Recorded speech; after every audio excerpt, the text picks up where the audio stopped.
Just to show you guys what it is, like I was saying, as charging batteries, look at the voltages, how they play together. Okay. And look what the Ford Focus is doing.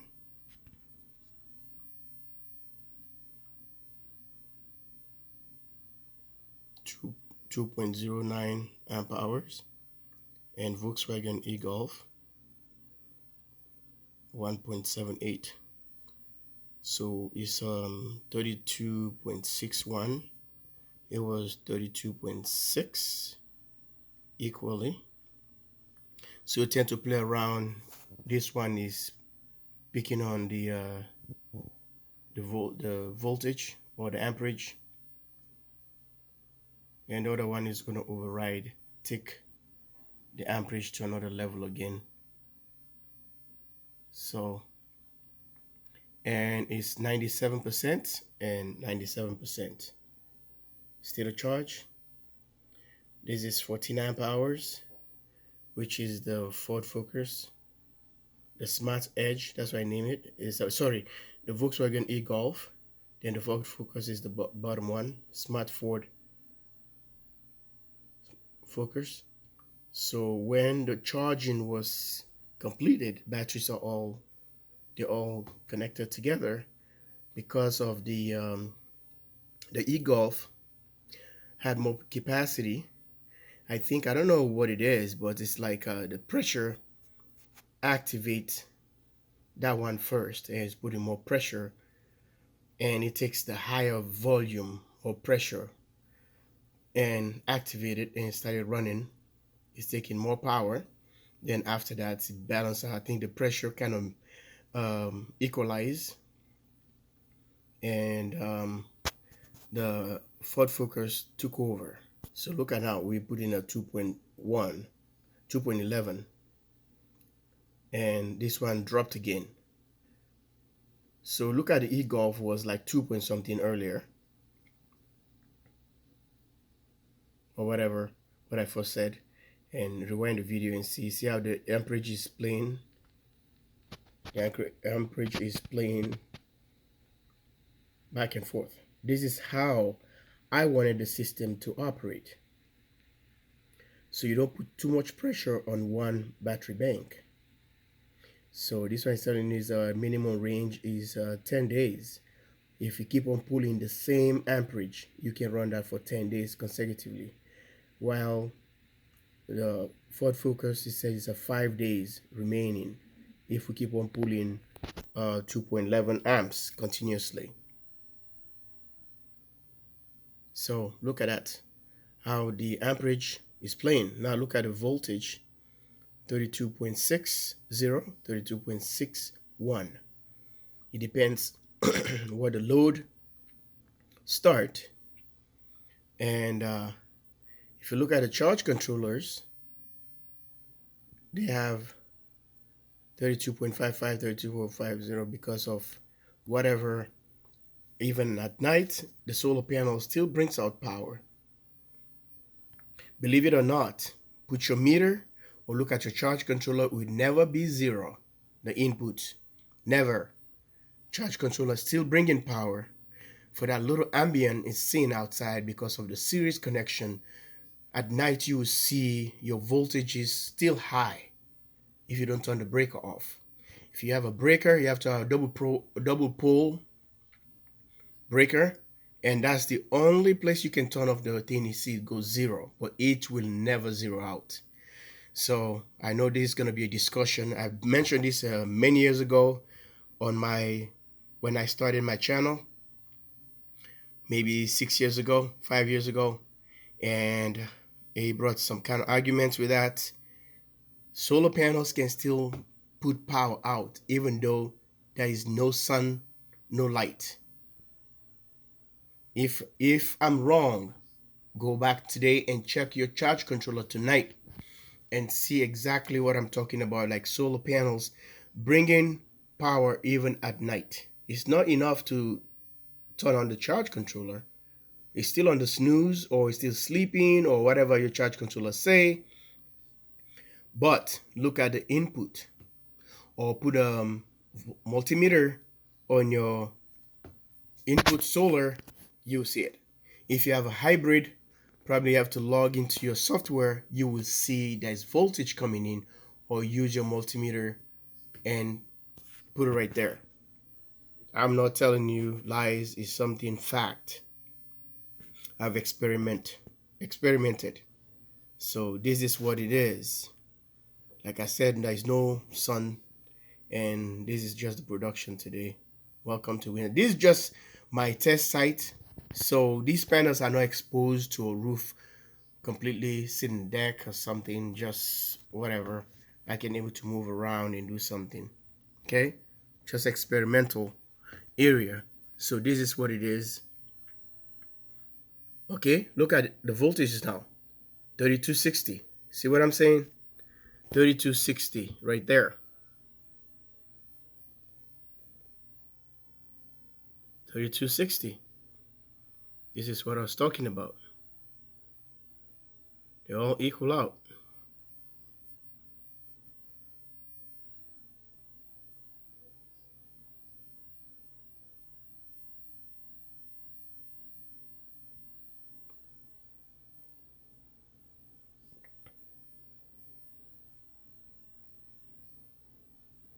Holding it pretty good for you. So this is how the voltages work. So now you see, these are the batteries. These are Ford Focus batteries. And here we go. And that's the bus bars and disconnect. Like I said, these are temporary setup. We'll tend to use it every day. And I turn the fan on. That's the off. Sorry, the fan is off. There's a shunt. They're all blinking. The pulsing. Very close to maybe a millisecond. So the e-golf batteries all the way back, and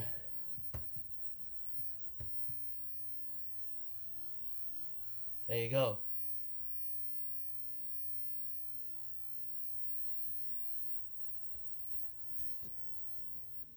The essence about this entire video or series I'm making, just like trying to stay away mostly on BMS. I got the pros and cons on BMS. Some people might want to start arguments with me one way or the other, but most of you guys already use BMS. It's not like the most, you guys are not peaceful or not totally happy with it. It's just because it's the new technology, this is the new era, this is what everybody is going to. I love the technology, don't get me wrong, but the technology has to be right. This BMS has so much problems with the software. The hardware probably be good, but the software is written really bad, and they can fix it. They can change the software by using a firmware update or whatever. They can change anything they want. Well, it's marketing. They already made a mistake. They just want to leave it the way it is, and people are still buying it. And instead of correcting it, they'll correct it at a 2.0 or 1.1, whatever. They decided bringing a version. This is the one that they already corrected. This is the upgraded version. So we have to suck up to the mistakes that they already done all the years. And after that, they're making money out of it. Now they drop the price. And customers or clients just like us say, what the heck, I can take this, maybe I can live with that. 300 millivolts differential, I will still take it. So you buy, and if you buy, don't complain, because if we stick our guns to these manufacturers, they will change whatever we want them to change. We just don't have to buy the thing. We're going to strike for it. We're not buying it. They will send a software. They send a update, firmware updates. That will change the entire ball game. Or they give you a refund to all your troubles. But to be honest with you, they don't want to do it. And we as individuals, we don't want to stick up to these guys. We let them win all the time. This is one of the reasons they can change anything. This is one of the reasons me and BMS, our conversation is not too much. I don't hate the technology. I like the concept of it. But I don't want anything I have to go to bed I started thinking about all the time. Oh, how my batteries are. Oh, my system shut off because over voltage, or 1 volt, or one cell went over voltage or under voltage, and it shut down the entire system because it already reached the threshold.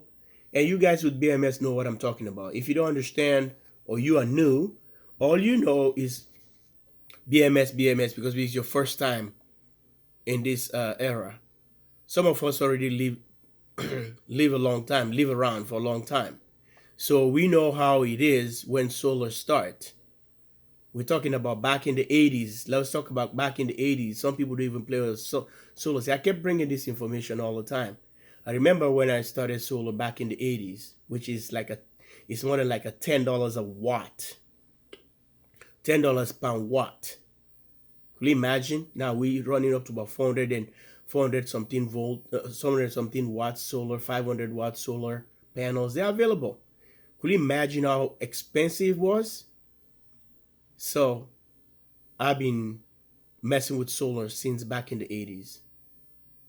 So, but the technology keep changing, different things all the time. But go ahead and look at whatever I'm talking about. You see what I'm talking about. If the software is correct, there is nothing bad we have to say. I'm not saying bad thing about BMS. Some company takes the pride. Some people don't. There are other companies taking advantage of the customers, and they don't even care. As long as the batteries sell, as long as they buy them, they don't care. They started lying at us, sealing up all these batteries. You can't open up, can't see what's going on. You put a BMS into a confined place, you lock it up. The heat generated, just that BMS is just like a resistor. It's just a producing conductor of electricity. Heat, conductor of heat. So you can see heat built up inside that small case that looks like a car battery. What you get? The more heat you get there, it's a low efficiency. That battery gets hot. The cells started getting hot. The temperature sensor throw back. So, oh, it's too hot. The battery cut off. So only BMS can do that kind of stuff. It cut off and you stay on the dark because of one cell is over voltage or under voltage. You have to wait till it settles down and it kicks in again. You don't have any convenient. Well, I decided not to put any BMSs in on these batteries. You're never gonna say never, never, never, ever, but I don't think so. And you guys already you've known me for too long for this. And Volkswagen e-Golf, look it up, Google it. It's gonna come up right away. JW Solar USA videos. I talked about them a lot. Now we just have a load that just kicks in right away. I can hear the freezer. And I talk about the Ford Focus batteries. So when these batteries came back online, people are saying, man, the good old days. Yeah, of course. We're just doing whatever we're doing. These batteries are running strong. I'll brag saying that these are one of the best batteries. I don't have no issues. I don't have problems. I don't have problems when it comes to batteries at all. I never experienced that. I pray that I'm gonna experience that. I don't want to experience that, and it's just a pain. I don't know how to explain it. When you buy something that's supposed to work, that they claim to work, you have all kind of safety in them, and it didn't work. And this is the reason why you didn't want to do the thing. What I'm doing here, you said you want a BMS, you have all that kind of stuff built in. And these batteries are built. These are all aluminum to cool themselves. It's a passive cooling. All right? Just like having a radiator, a heat sink. This is how these batteries are built. So they can cool themselves in a passive cooling. See? But the Ford Focus they're built with a cooling system. You can able to cool them just like a radiator. They are built to cool. If you put a heavy load, you see the nozzles there, or the connectors. So you have like just like when you have antifreeze going through them. So they have little fins. If I pull this guy out, you see them right on the corner. See them? See those fins? So like water or glycol, they call them, whatever they call it. I don't care because I'm not using that. So, and this guy, push it back all the way in. They go back inside. And it cools the batteries. This one don't have the passive cooling. So, see, one of the ends, the terminated point, you can hook this guy to the end.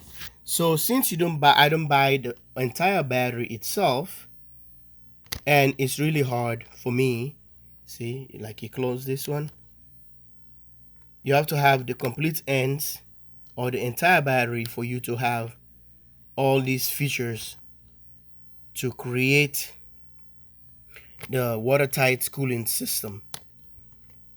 You see, but I didn't have the entire batteries.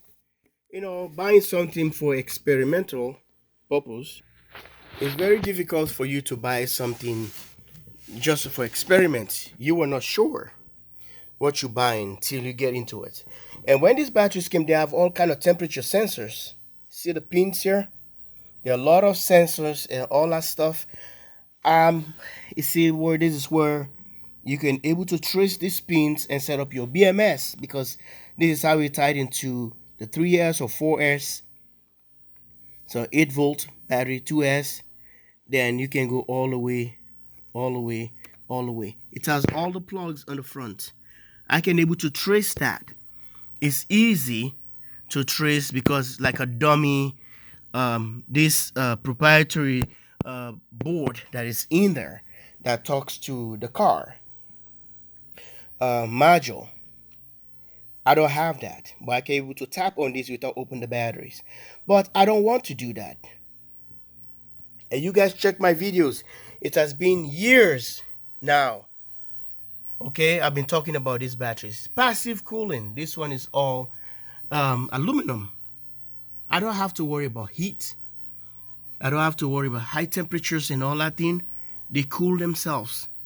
So if you check my batteries I put my hands into, every battery I'm buying it for a reason. I'm not buying it for show off until just because of the price is cheap or whatever. So no, these batteries are very expensive. Right now I'm talking about it. Look them up. If you can find them, let me know. Now, one place I know they have a bunch of them is Lithuania. This is overseas. Very close to where all this trouble is going on. Within the, I think, within the Baltic states. Okay? Around there. So someone had a bunch of them. But they don't know what they have. They would have given it to JW Solar USA, or maybe they can sell them here in the United States, then I can buy them all. The most reliable batteries. Well, the conversation just started because I have other one. The Chrysler Pacifica. I know that one brother from the YouTube channel, he has them, I have them. And up till now, I believe he's still using them. Okay, so we share the same thing here.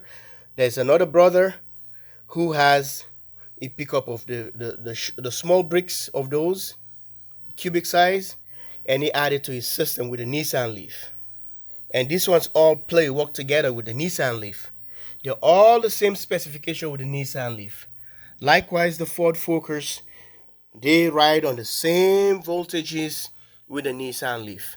So these batteries are compatible. This battery, the flexibility is there, and you can do anything you want to do. So this is what I just have to say. Now you see exactly what I'm talking about here. The amperage went up 4.02, and 3.67. Everything is just working great. Look at the voltages. Like and subscribe. JW Solar USA. Thanks for watching. I think this is supposed to be the last series video I'm doing about this, and I'm done talking about it. Just to prove a point here, you can run or parallel batteries with different capacity, and you can, as long as the voltage play together, even though the voltage doesn't play together, you can tweak it. So that's why I have each battery has a shunt. Then I can able to regulate the way I want it. I can have batteries that are going to maybe 35 volts. I can able to degrade or tweak it. The only thing, the higher the voltage, you're losing the amps. So well, if you drop down the voltage, you're gaining more amps. So you set the threshold, how you want to play with it, and if you reach, you calculate how many is a 3.5 or 3.2, whatever, or you want it to cut off to 2.9. You set the threshold. That time when the battery drains that capacity, this BMS just shut down. This shunt just go down, like it's not taking any more battery, like it already came to the 0 point of it, while the other ones are still active. And because of that, if this one is higher, the EGOF, it will transfer power to this one to still manage that or handle it. So power transfer is going to come and start recharging these batteries here to wake up and start going, because you already dropped the voltage, the amperage is still there. So this one, the EGOF, will send power back and recharge this, like when you have power current rush or something, and you can bring them right here, transfer. This bank is still going to be active till this one is getting to the lower threshold. This one is getting to a lower threshold before you're going to have a complete blackout. But so far so good. I'm telling you guys, this is the reason. Just add the shunts. It's expensive. It's not that expensive. Victron's shunt, you can get one for now $110. I've seen 107. Someone can post it that says a used one. Buy it, because these things are run with a software, and the software is always being updated with a new firmware. So it's not easy for someone just to destroy these things, even if you're trying to arc it or maybe it blew up. That's why when they come, they have an inline fuse in them, unless somebody they install it. But when they send it for you on the box, it comes with an inline fuse. So it's not just easy for you to destroy the board. If the board doesn't work, then the entire shunt, this is just a resistor. It's just a resistor. See what I'm saying? It's just a resistor. You can't destroy the shunt. You can destroy the board, the computer board in that thing, but not the shunt, because it's just a resistor, a copper or gold plated thing. So this is what I have to say, my friends. You cannot go with BMS. You are still fine. Just use the right tool. Use your ingenuity. Use your brain. You don't have to copy it from nobody. You gotta invent. You gotta create things. That's why sometimes people ask questions or they want to copy your system. It's good, but it's not good, because you don't know why the person was doing it. Because this is how he wants things to work for him, and you don't even know what he's doing. He copied, and you don't know. So every system is different. Don't look at the other person's system and say,